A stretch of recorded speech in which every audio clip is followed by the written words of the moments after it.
timing on the Fed's quantitative easing program now following Ben Bernanke's congressional testimony this week, and what impact does it have on emerging markets growth? Well, of course, there's been a lot of noise with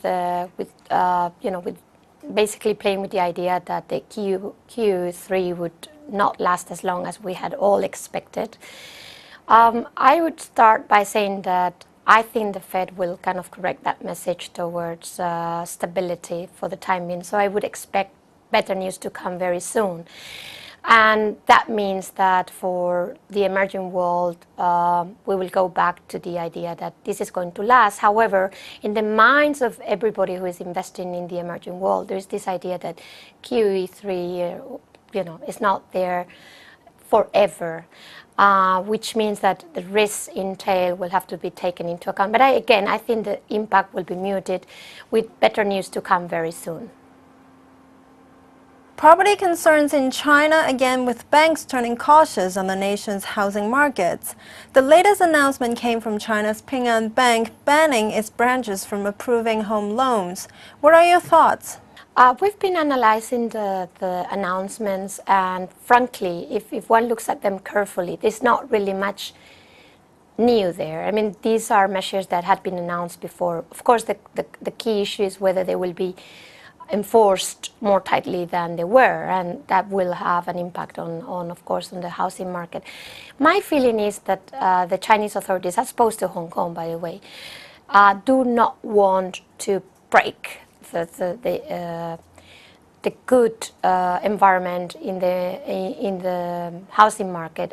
We can't forget that it had been bad for quite a long time, and I think the only thing they want to do is to avoid excessive growth in prices, but just let them grow slightly over time. So I would not, again, consider this news to be very negative for the housing market. I think growth is still an issue in China. They want to promote growth. That's the key message. And we've seen that in many ways. So the housing market is a very important engine of growth in China. And I don't think the measures, again, are so tightened as they look. So I would not expect major changes so far. The top 3 emerging markets to grow the fastest this year. What are your picks? Top emerging markets this year. In Asia, I always like to talk about what I consider to be like Cinderella of Asia, which is the Philippines. It's been a nice surprise, not only last year, but it's been a nice surprise for the last few years. I think the government has improved in terms of corporate governance, and I think they are attracting more FDI than they used to. They have a generally well-educated population in terms of language skills and even, third degree level compared to other Asian countries. So I think they will still attract FDI and they will do well this year. The macroeconomic management in the Philippines has improved enormously in the last 5-6 years. So I think that is a nice bet for investors. And again, it's nice because it's been cheap for a long time, and it's been like not regarded as a key country in the region.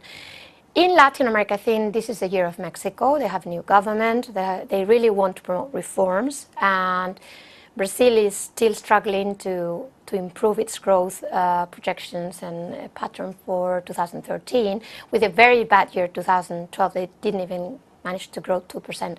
So I think Mexico has a go this year to attract FDI. They've always attracted a lot of FDI, but I think this will be their year in terms of, again, reforms and huge amounts of flows into Mexico. The risk is, of course, excessive exchange rate appreciation. The peso may fly. They have a very, very flexible exchange rate regime. So that's the trick. But for investors, if they enter early enough, that's a double bet, positive bet for them. I think these are the key countries I would recommend at the moment.